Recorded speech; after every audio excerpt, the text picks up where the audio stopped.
Jayam Vishnupad Paramahamsa Parashigacharya Ashtottara Shatashi Śrīmad Śrīla Vaishnavan Bhakti Vedanta Sai Maharaj Śrīla Prabhupada Ki Jai Ananta Koti Vaishnava Vrinda Ki Jai Nama Acharya Śrīla Thakur Haridasa Ki Jai Prem Se Kaho Sri Kṛṣṇa Chaitanya Prabhu Nityananda Shri Advaita Gadadhara Shivasadi Gaur Bhakta Vrinda Ki Jai Shri Shri Radha Krishna Gopa Gopinath Shyam Kunda Radha Kunda Giri Govardhan Ki Jai Vrindavan Dham Ki Jai Navadip Mayapur Dham Ki Jai Shri Harinama Sankirtana Ki Jai Grantaraj Srimad Bhagavatam Ki Jai ISKCON BBT Samsthapak Acharya His Divine Grace Abhay Charanaravinda Bhakti Vedanta Swami Maharaj Shri Prabhupada Ki Jai Go Premanande. All glories to the assembled devotees. All glories to the assembled devotees. All glories to the assembled devotees. All glories to Sri Sri Guru and Gauranga. Jai Shri Prabhupada.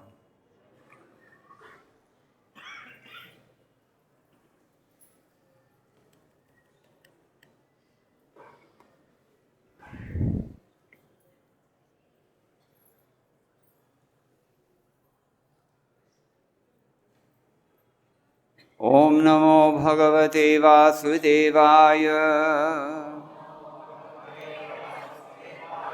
Om Namo Bhagavate Vasudevaya. Om Namo Bhagavate Vasudevaya. Narayanam Namaskritya Naram Chaiva Narottamam Devim Saraswatim Vyasam Tato Jayamudirayet Nashta Prayeshva Bhatresho Nityam Bhagavata Sevaya Bhagavati Uttama Shloke Bhaktir Bhavati Naishtiki Kṛṣṇe Swadhamopagate Dhanamajnanadiphissaha Kalau Nashtadrishamesha Puranarko Dhunoditaha. This is Grantaraj Srimad Bhagavatam, 10th Canto, Chapter 85. Today we will be covering texts 29 through 31. 3 verses, which begin, I don't know what they've written here. This is what I was asked to do. Is it 29? Okay. So this is Devaki Rani beginning her prayers. We've heard from Vasudeva already. Now we're going to hear the feminine viewpoint, especially a mother's viewpoint, even if it doesn't sound that way. So, as always, before speaking anything, we would like to say Mangalacharana. Om Ajnanatimirantasya Jnananjana Shalakaya Chakshurun Militam Yena Tasmai Shri Gurave Namaha Shri Chaitanya Manobhishtam Sthapitam Yena Bhutale Swayam Rupa Kadamahyam Dadati Swapadantikam Vandeham Shri Guroho Shri Utaparamadam Shri Gurun Vaishnavamscha Shri Rupam Sagrajatam Sahagana Raghunathan Vitam Tam Sajivam Sadvaitam Savadhutam Parijana Sahitam Kṛṣṇa Chaitanya Devam Shri Radha Krishna Padan Sahagana Lalita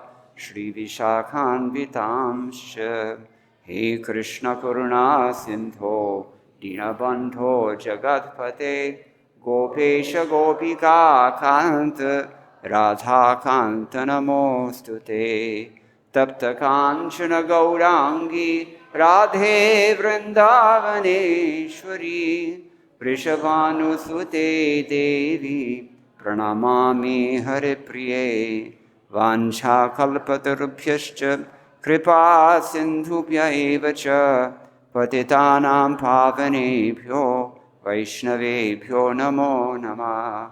Jaya Shri Kṛṣṇa Chaitanya Prabhu Nityananda Shri Advaita Gadadhara Śrīvāsadi Gaur Bhakta Vrinda.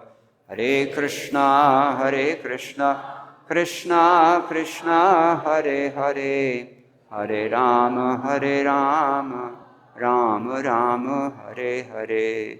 Madgavira Bigopala Svikurya Kripaya Yadi Tadaiva Sambhaya Pitva Shrishayus Tat Priyajanaha. Srila Vishwanath Chakravarti Thakur prays, and we'll pray along with him. My dear Lord Gopal, only if you accept my words as your cows can they provide sweet milk and give pleasure to your pure devotees. So I would also like to ask all of you for your blessings. I can say something about this very lofty subject matter, 10th canto of the Srimad Bhagavatam, and I require your blessings, so please be kind. First verse, Śrī Devakī uvāca, rāmāprameyātman, Kṛṣṇa yogeśvareśvara, vedāhaṁ tvam viśva-sṛjām, īśvarau ādi-pūruṣau. Śrī Devakī uvāca. Śrī Devakī said, Rāma, Rāma, O Rāma, Rāma, aprameya-ātman, O immeasurable Supersoul, Kṛṣṇa, O Kṛṣṇa, yoga-īśvara, of the masters of mystic yoga, īśvara, O Master, Veda, I know, aham, I, vam, you both, viśva, of the universe, sṛjām, of the creators, īśvarau, the lords, ādi, original, pūruṣau, the two personalities of Godhead. Śrī Devakī said, O Rāma, Rāma, immeasurable supreme soul, O Kṛṣṇa, Lord of the masters of yoga, I know that you are the ultimate rulers of all universal creators, the primeval personalities of Godhead. There's no purport here, and Sridhar Swami gives no purport, and others are merely adding mostly grammatical information, but Sanatana Goswami says, aprameya-ātman he aparichinna buddhe. The meaning of aprameya-ātma, or immeasurable soul, means, O Lord of infinite intelligence, aparichinna buddhi. Yogeśvareśvara means Lord of inconceivably great power. They are so addressed, hints that they can come as do sons beckoned by parents. Or they're addressed with the expectation that they are competent to fulfill her personal desire, which we are going to hear soon. And here she calls Rāma twice, either because of great love or because of being elder. From which it follows that even those such as Sri Brahma or the Purusha avatars, these two lords are the original personalities of Godhead. īśvarau yata ādi-pūruṣau. So this word, literally aparichinna, means unconfined intelligence, undetermined intelligence, unascertained intelligence, which all suggest that nobody's been able to do it yet. He has his intellect cannot be measured by our limited faculties, just as adhokshaja means your senses can't figure him out, so your brain can't figure it out, because his intelligence is aparichinna. That's what Sanatana Goswami says. This is important because without appealing to our own limitations. We all have limitations. Most of us know we have limitations. Those who feel they don't have limitations, good luck. But the more we appreciate our limitations, the less, I should say, we are inclined to criticize others, because we can't know. And we're more inclined to criticize even those that we can't actually even understand. It's like they say, no judging, don't judge people. It's not a question of should or should not. It's a question of whether you actually have the capacity to do that, and we don't. So to recognize this is essential. And one such personality that we have to recognize is a great īśvara, is Śrī Brahma. He's using the term here in commentary, Śrī Brahma. Why Śrī Brahma? Because this is the same Brahma who chased after his own daughter, maddened by lust. So, what happened? How do we get into this circumstance in the first place, where Devaki is about to ask Lord Kṛṣṇa to return her 6 deceased sons? Those very same 6 had thought differently about Lord Brahma after seeing him do this.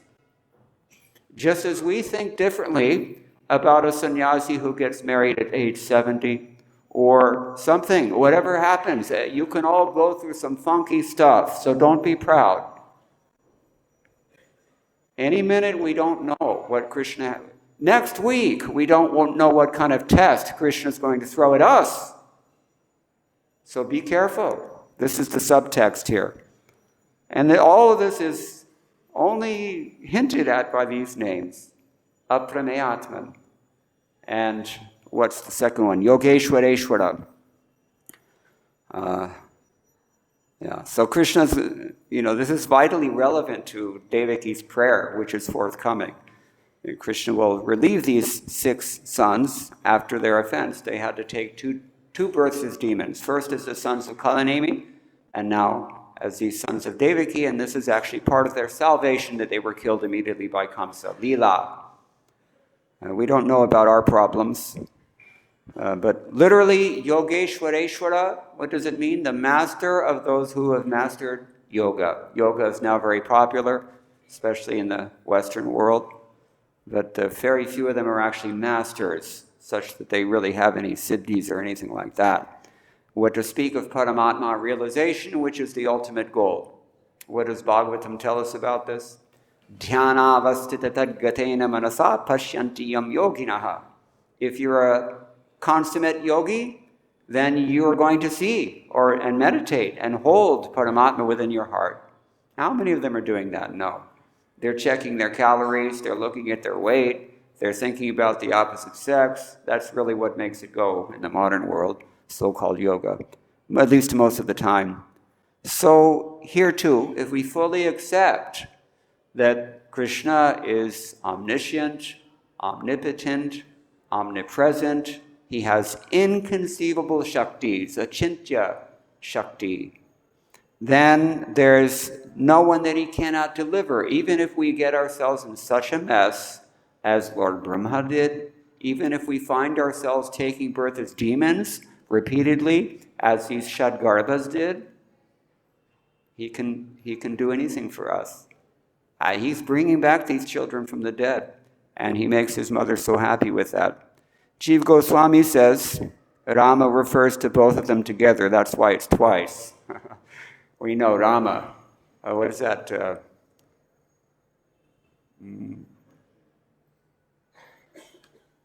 Rāma, the meaning of Rāma? Rāmena iti abhidhyate. Ramante yogino anante. Satyananda chidatman yatyadi. So this is the idea. It can refer to Kṛṣṇa. It's definitely referring to Balaram. Why is he called Ram? Balaram. We call him Baladev also.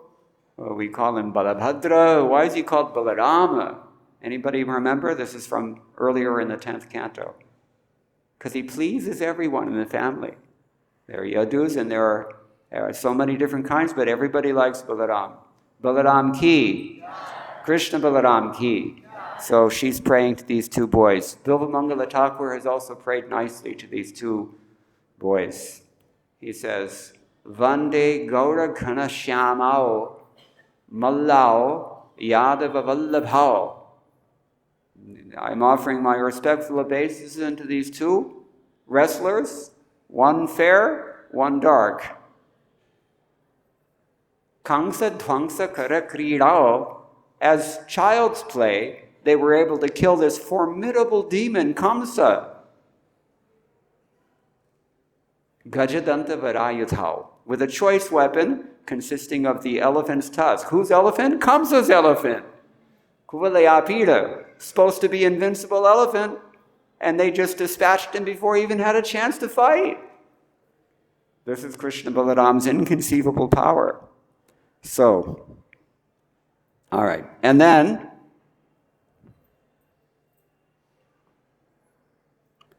even among universal creators such as Brahma and others, these two are the ādi-pūruṣas, the original persons. This is the significance here. Bhanu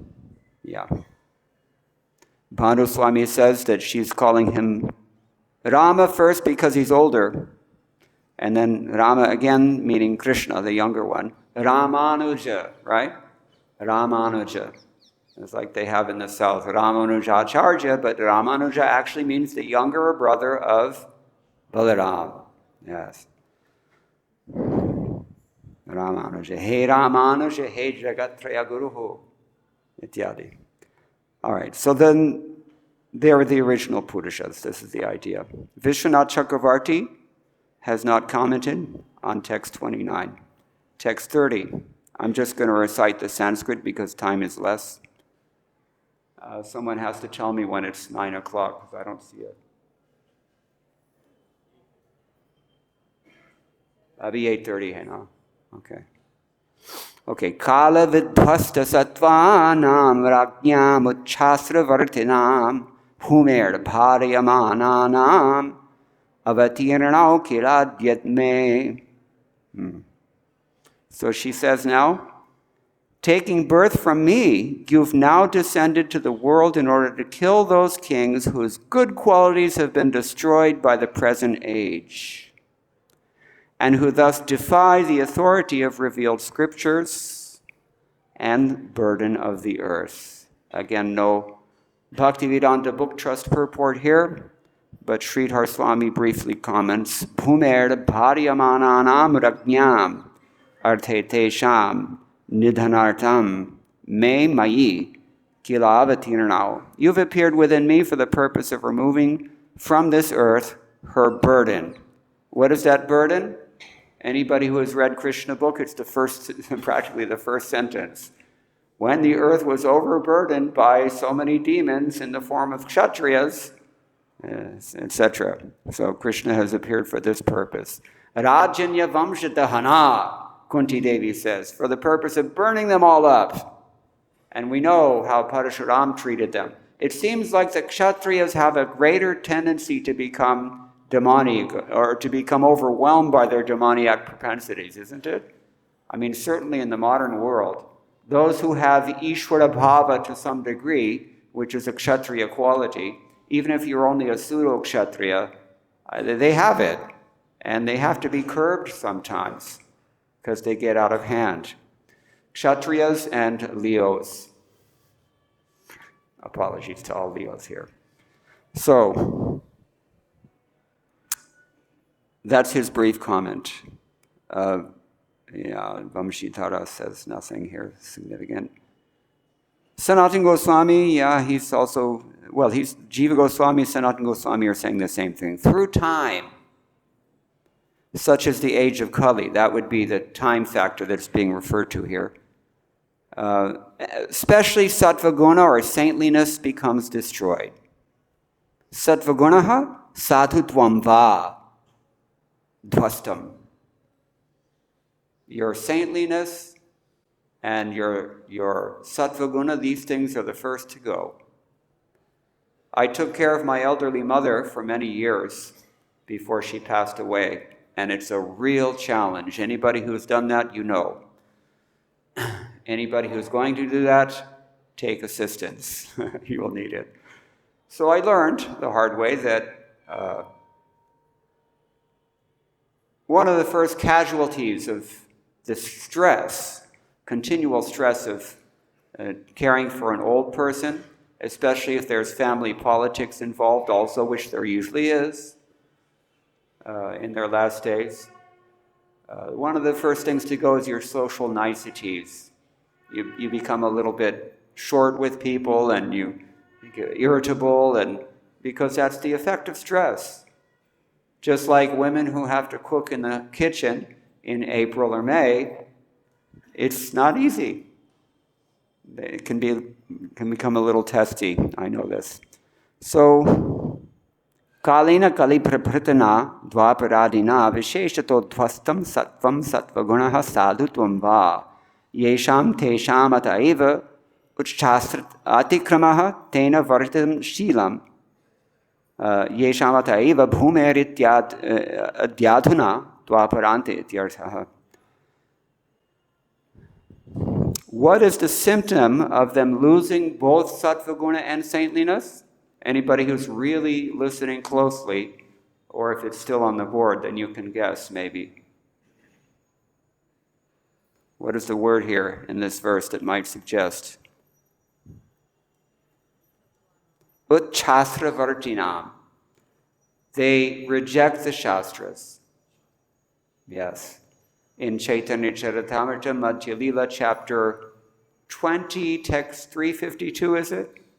Srila Prabhupada gives a very fine purport about this, that actually we say, Guru Sadhu Shastra Vakko Chitete Kori Aiko, but really what it means is that of these three authorities, Guru, Sadhu, Shastra, which one is the real origin of the authority?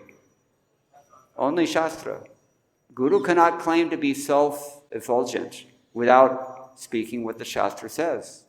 And Prabhupada is so strong in that purport as to say that anybody who says something other than what Shastra says, he's not even a guru at all.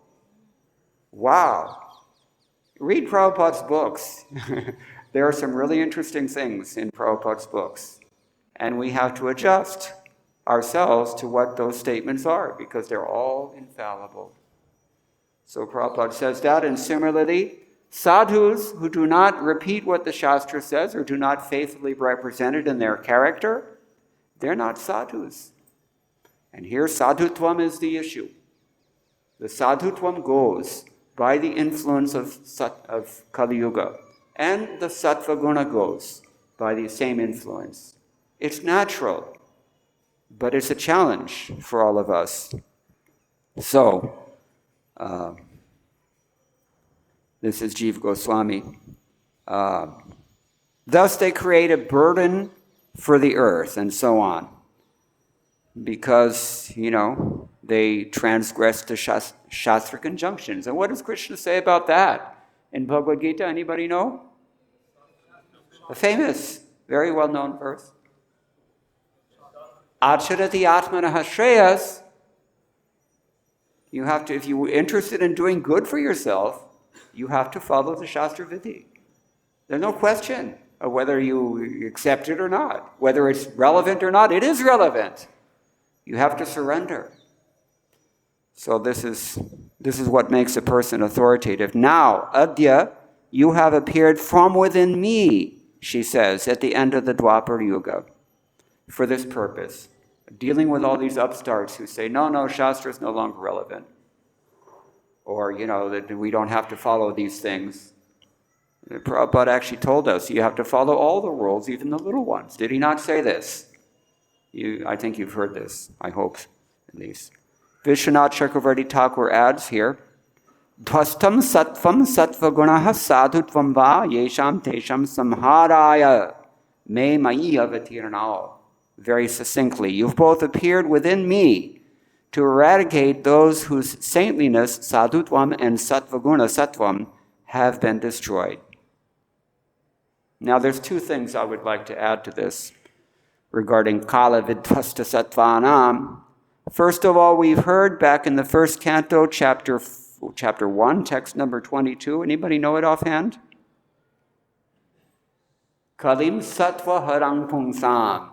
This is the significant point of the verse. The nature of Kali Yuga is that it takes away the sattva. What are you going to do about this? Think about it. We think that we've met your goodness by the will of providence just so that we may accept you as the captain of the ship for those who desire to cross the difficult ocean of Kali, which deteriorates all the good qualities of a human being. That's Srila Prabhupada's way of saying sattva haram pungsam. And he gives a very nice purport here. We don't really have time, I think, to dilate too much on it, but learned men, therefore, towards the end of the paragraph of the purport, he says, learned men must be cautious of this age, and if they at all want to cross over the dangerous ocean of Kali, they must follow the footsteps of the sages of Naimisharanya and accept Sri Suta Goswami or his bona fide representative. We've already defined that. Bona fide representative means you're repeating without adding, without subtracting, without adulterating, without editing, without whatever we do. And we do. So, he's the captain of the ship. The ship is the message of Lord Sri Kṛṣṇa in the shape of Srimad Bhagavatam.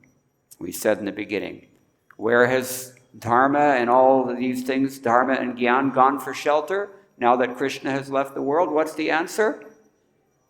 Srimad Bhagavatam, shining as the sun. Later in Uddhava-gīta, Kṛṣṇa also advises Uddhava, and through Uddhava us, that cultivating the mode of goodness as much as possible is a very good antidote to this general tendency for decay and degradation in Kali Yuga. You have to make a conscious effort, if only because it's the order of the spiritual master. There's not much you can do to make this place, very sanguine in Kali Yuga. There's not a whole lot you can do, but you can at least try. That's my understanding of why Srila Prabhupada told us to do so. In the last 3 years of his presence in this world, he gave roughly 80%, that's C-pratishat, of his instructions on the topic of varnashram dharma, probably for this reason. Because it makes you sattvic. It forces you to follow the injunction that yashastra viti mutsrija, or tasmat chastra pramanam te, karya akarya ityadi. You cannot invent any kind of newfangled version of this. You have to go by what the Shastra says. You may not be able to do it. That's a fact. We can't. You may have experienced already. But we can try. And this is the duty of a disciple. Srila Prabhupada writes in the 4th canto regarding King Malayatwaja and his widow. It is the duty of a disciple to die attempting to fulfill the order of the spiritual master rather than neglect it or postpone it or reinterpret it or whatever else we do with it. So this is another thing to think about. Because this will definitely raise us to the stage of Sattvaguna. I think that was Prabhupada's entire intention. He saw by February 14th, 1977, is it? Mayapur conversation. He saw practically his disciples are not following their vows. The sannyasis, as we mentioned, they're falling down. We're not so transcendental as we think we are. What are you going to do about that? Try following the order of the spiritual master. Kevala bhakti satma. So, it's very pointed instruction Narottam Das gives us. Guru mukha padma bhakko chitete kori aikya. Or, arona kori hone asha. Don't even think about anything else. Like a horse with blinders. It's not fanaticism. Because it's very, very decisive and it's very educated. It's very discriminating. This is the conclusion of the Shastras. If someone has studied very carefully, they know, I have to take shelter of a bona fide guru and I have to do this by following his instructions. This will elevate us to the platform of sattva guna. And why do we care about sattva guna? We're supposed to be transcendental shuddha sattva. Why is sattva guna important? On a social level, at least. This is called vyavahara. Why does sattva guna matter? Because we're chanting Hare Krishna, Krishna Krishna, Hare Hare, Hare Rāma, Rāma Rāma, Hare Hare, aparad-se yukta. This is the problem. We're offending. We commit not only Harinama Parata, but we're offending other devotees, as we mentioned already. Sometimes people even offend their gurus. It's seen practically. It's like Prabhupada also saw practically. That was his experience. So, as much as possible, cultivating the mode of goodness will help to counteract the obstacles to our chanting that are presented by Kali Yuga. Kalyananam nidhanam, Kali malamathanam, pavanam pavananam. Nityadi, very nice verse from Rupa Goswami's Padyavali. It is the effective potency of anything that purifies you, Harinam. And it is the most auspicious of anything that can be considered auspicious, Harinam.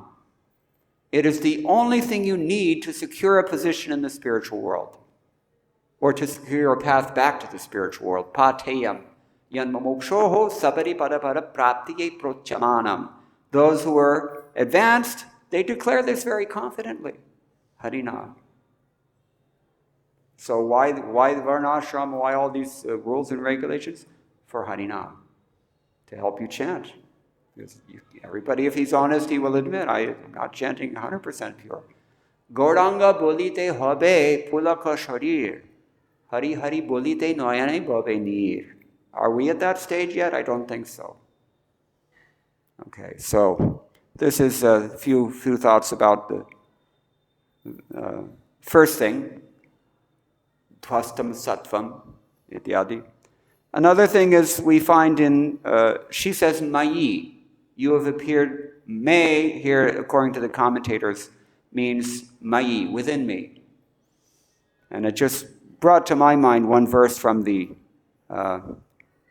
earlier in the 10th canto, chapter 3. She says, at the time of devastation, the entire cosmos, containing all created moving and non-moving entities, enters into your transcendental body and is held there without difficulty.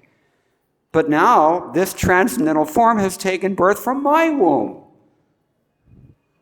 People will not be able to believe this, and I shall become an object of ridicule.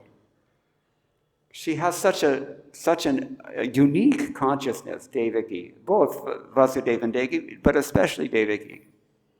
So much so that it is Vedanta Deshik, was it? He wrote this prayers from the perspective of Devaki, glorifying Kṛṣṇa and lamenting that she missed his childhood pastimes. That kind of love, that vatsalya bhava, is what Kṛṣṇa is very subtly trying to introduce here, believe it or not. And we'll see how it transpires in the coming verses. But Vasudeva and Devaki, because she was there, they heard what all these sages said about their sons, and now they're just full of all these cosmic ideas about Kṛṣṇa and Balaram. But that is obstructing the deep affection that they have naturally for their sons in Vatsalya Bhava.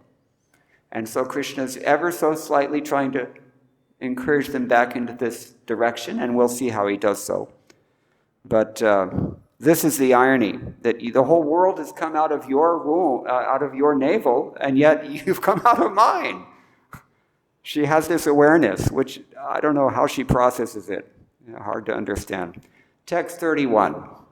Yasyam sham shamsha bhagena vishvotpati layodayaha bhavanti kila viśva-atman tam tvadyaham gatim gata. Okay, so here, O soul of all that be, the creation, maintenance, and destruction of the universe are all carried out by a fraction of an expansion of your expansion. Now, we have to explain this. Today, I have come to take shelter of you, the Supreme Lord. BBT Purport gives a nice explanation. Srila Sridhar Swami explains this verse as follows. The Lord of Vaikuntha Narayana is but one expansion of Sri Krishna. Mahavishnu, the first creator, is Lord Narayana's expansion. The total material energy emanates from Lord Vishnu's glands, and of that total material energy, the three modes of material nature are divided sub-portions. Thus, it is Sri Krishna acting through his expansions who generates, sustains, and dissolves the universe. So yatha taror mula nishechanena, we don't have to go and try to please everybody independently. Just by worshiping Krishna, all purposes are served, but we should understand how this thing is happening. Otherwise, we see Krishna in some sacrosanct, transcendental category that we can never attain, and here we are struggling with Maya hopelessly.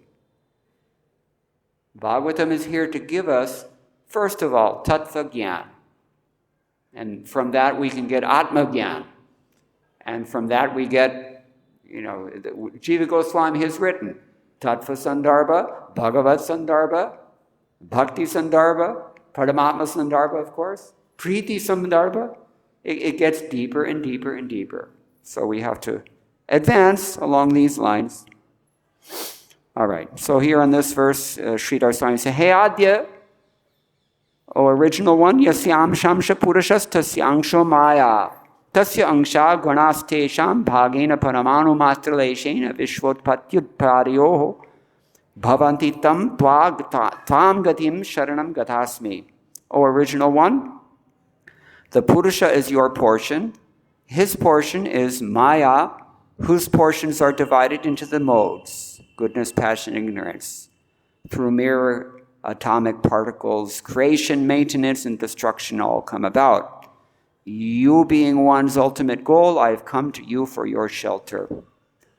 And Sanatana Goswami says she's praising them, and she mentions their supreme power, hinting at her capability to fulfill her request. So I've come to your shelter. Now, Krishna at this point may ask, he doesn't identify it as Krishna, but it's obvious from the context. Wait a minute, you're our mother, so how are we supposed to understand? What is all this that you're speaking? The answer is, O Adya, original one, because they are the Mahapurusha. Or, up until now, I've never asked anything of you. You can say it, you can interpret this word in text 31, Adya. Some take it as Adya, here he takes it as Adya. I'm sorry, Sridhar Swami took it as Adya. Adya means the original person, as we've already described. Text 29 described as ādi-pūruṣau. Govindam ādi-pūruṣam. Here, he's taking it, Sanatana Goswami is taking it as Adya, now. Adya, Adya. Two different words, totally different. But if you take it as Adya, now I'm finally asking you for something, even though for all these hundreds of thousands of demigod years that I was doing austerities, never asked you for anything. Now I'm asking. Please bring my sons back. I just gave away the plot, but you know already that's coming. So this is why she addresses them in these terms, to indicate their capability to fulfill that request. And Sanatana Goswami here, he's only hinting that Krishna's not so eager to hear this kind of talk. He really wants to just encourage this motherly affection. It's a great mystery, this thing. Okay. Jiva Goswami says, Kila, the word is used Kila, that means it's well known. Vishwanath Chakravarti Thakur says, your portion is the great Lord of Vaikuntha, Mahavaikunthanatha. His portion is the primeval Purusha, Mahapurusha, Mahavishnu. His portion is material nature, Prakriti, and that's divided into the three portions of Rajas, Tamas, Sattva. So all these things are here. Now, I'm just going to close here. Does anybody have the time? Because I can't see it. Oh, good. So we have some time. I'm going to summarize this whole scenario because Srila Prabhupada, not I'm going to do it, Srila Prabhupada is going to do it. I'm going to quote from Kṛṣṇa book, chapter 85. He's very nicely explained her prayers in context in such a way that you understand exactly where she's coming from. After hearing Kṛṣṇa speak the entire philosophy of spiritual life in an abbreviated summation, Vasudeva, this is a few verses back, was exceedingly pleased with his son. Being thus elated, he couldn't even speak but remained silent. In the meantime, Devaki, the mother of Lord Kṛṣṇa, sat by the side of her husband. Now, why was Vasudeva so ecstatic upon hearing all this cosmic glorification of Kṛṣṇa in Tattva Gyan? What was that made him so ecstatic? You have to consider with these characters, they are simultaneously aware of Krishna's godliness, his Aishwarya, and they're simultaneously aware of his sweetness, Madhurya. But the two are in eternal tension, kind of like the modes of material nature Krishna describes in chapter 14, constantly vying for supremacy. So these two poles in these two devotees, they're constantly fighting. Sometimes tattva jnana becomes predominant. Sometimes vatsalya prema becomes predominant. So why would Vasudeva become so ecstatic just by hearing this cosmic glorification of his two sons? He wasn't ecstatic until he heard Kṛṣṇa repeat this philosophy to him. Then he became ecstatic. Why? He was proud of his son. On top of all this knowledge, after all is said and done, even after he himself prayed, please remove this conception that you're only my son, still he goes back to that shelter. Maybe that's what Devaki has in mind when she says, Gatasmi, I'm a Sharanam Gatasmi, I've also come for that shelter. Rasasvadanam, Purnamritasvadanam. This is what we get from Krishna consciousness. So Vasudeva became so happy upon seeing Krishna repeat this philosophy like a bona fide civilized cowherd boy growing up. So this is wonderful. And meanwhile, Devaki, the mother of Lord Kṛṣṇa, sat by the side of her husband. Previously, she had heard that Kṛṣṇa and Balaram were so kind to their teacher that they had brought back their teacher's dead son from the clutches of the superintendent of death, Yamaraj. Since she had heard this incident, she had also been thinking of her own sons who were killed by Kamsa. And while remembering them, she was overwhelmed with grief. How do we explain this?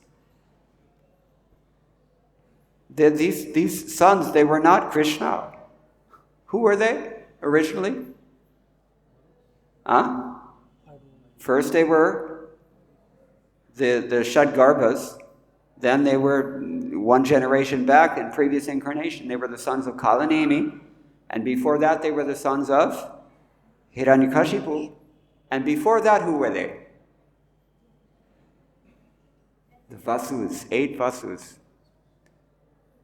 Now, who's the mother of these Vasus? Aditi. She's the mother of all the gods. 12 Vasus, 11 Rudras, 12 Adityas, 11 Vasus, and 11 Rudras, and 8 Vasus. These are her children. So she has that affection. And who is Devaki? She's Aditi. Same person, in a different form. Same person who was previously Kṛṣṇa. So this is her affection out of compassion for these sons who were killed by Kamsa. So out of compassion, Devaki appealed to Kṛṣṇa and Balaram. My dear Balaram, your very name suggests that you give all pleasure and all strength to everyone. Your unlimited potency. Recognize these terms? We've been discussing them. These are the names. Rāma, aprameya-ātman, and Kṛṣṇa yogeśvareśvara. This is what Prabhupada is summarizing here. Your very name suggests that you give all pleasure and all strength to everyone. Your unlimited potency is beyond the reach of our minds and words. And my dear Kṛṣṇa, you are the master of all mystic yogis. I know that you are the master of Prajapatis like Brahma and his assistants, and you are the original personality of Godhead, Narayana. I also know for certain that you have descended to annihilate all kinds of miscreants who have been misled in the course of time. They have lost control of their minds and senses, have fallen from the quality of goodness. Sound familiar? And have deliberately neglected the direction of the revealed scriptures by living a life of extravagance and impudence.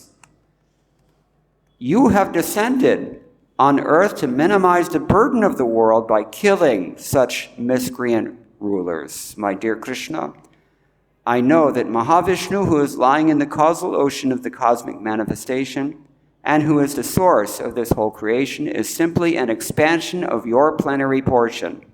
The creation, maintenance, and annihilation of this cosmic manifestation are effected only by your plenary portion. I therefore take shelter of you without reservation. I've heard that when you wanted to return to reward your teacher, Sandipani Muni, he asked you to bring back his dead son. You and Balaram immediately brought him from the custody of Yamaraj, although he had been dead for a very long time. By this act, I understand you to be the supreme master of all mystic yogis. I therefore ask you to fulfill my desire in the same way. In other words, I'm asking you to bring back all my sons who were killed by Kamsa. Upon your bringing them back, my heart will be content, and it will be a great pleasure for me just to see them once. Back in text 21 of this chapter, Jiva Goswami had commented that Kṛṣṇa actually wanted to increase the vatsalya of his parents because it had been compromised through the philosophical instructions of the sages. And now we see that he's actually doing that. He's already blissed out Vasudeva by showing how nicely he has learned the culture. We're all concerned about this for our children, isn't it, parents? We want them to carry on. So Vasudeva is so proud of my Kṛṣṇa. He's understood very nicely what all the sages are teaching. He's back in his Vatsalya Rasa. And we will see what happens to Devaki when Kṛṣṇa finally brings back her 6 dead sons. She was so jubilant. This is Kṛṣṇa's purpose. Just wants to make his devotees happy. And this pure love of God that the Vrajavasis in particular have, and to some degree others, this is the real thing that the holy name can give us, even in Kali Yuga. After all, he's yogeśvareśvara and aprameya-ātman.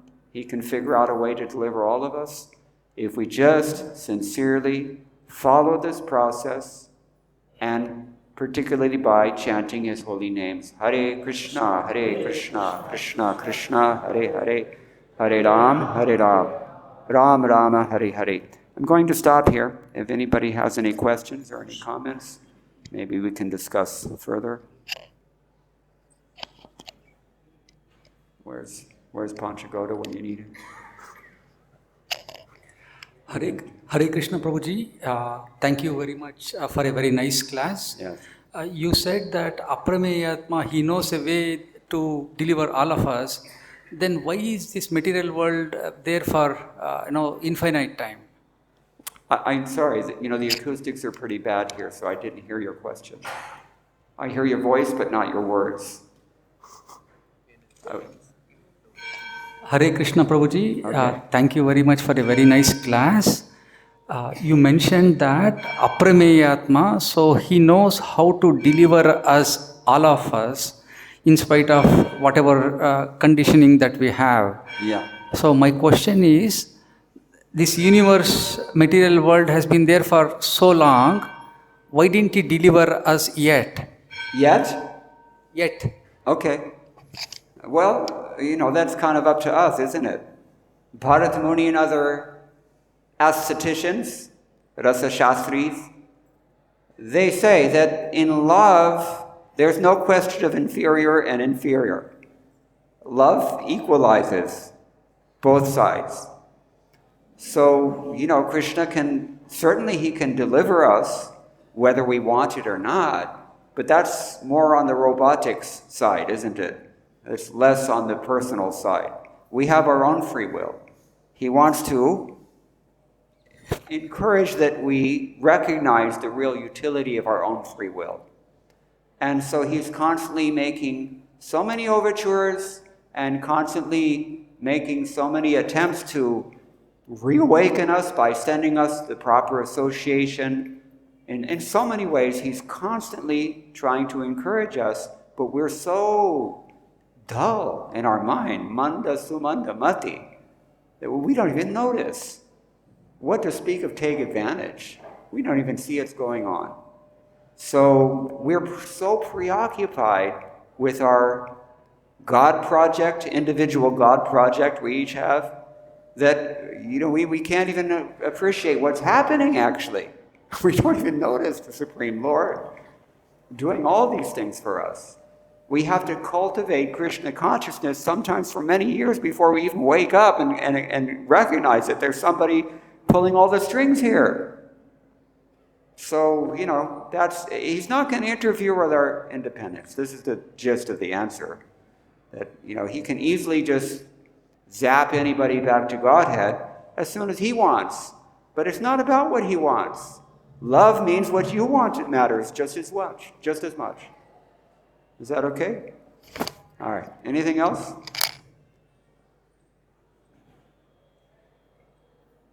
I don't see any hands. Okay, there's one way in the back there. Pink kurta.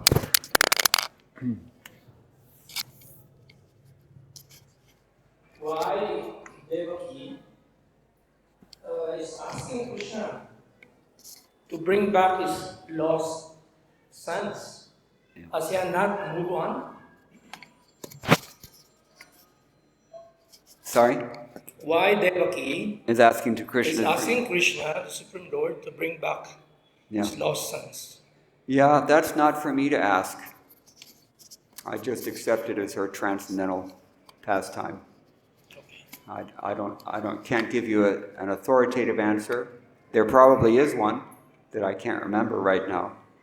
But everything in Krishna's Leela and everything that Krishna does with any of us is only aimed at one thing, and that is increasing your love, increasing your ecstasy. I don't want to speculate, but certainly it's possible that he wants to show us that he is in fact yogeśvareśvara, as she said. I don't have an authoritative answer, so I'd better not speculate on it. But we should not question her intelligence or her activities for the same reason that the Shadgarbhas should not have questioned Lord Brahma's activities. So this is another take-home from this thing. We have to be a little humble and recognize who we are vis-a-vis the Supreme Lord and his transcendental eternal associates, of which she is one. There's so much more that can be said about this. We didn't even touch on all the subtleties involved in these two devotees, Vasudeva and Devaki, vis-a-vis Nanda and Yashoda. That's maybe for another class. All right, so we'll stop here. Thank you all very much. All glories to Śrīla Prabhupada. Hare Kṛṣṇa. Hare Kṛṣṇa, Hare Kṛṣṇa, Krishna Krishna, Hare Hare, Hare Rāma, Hare Rāma, Rāma Rāma, Hare Hare, Hare Kṛṣṇa.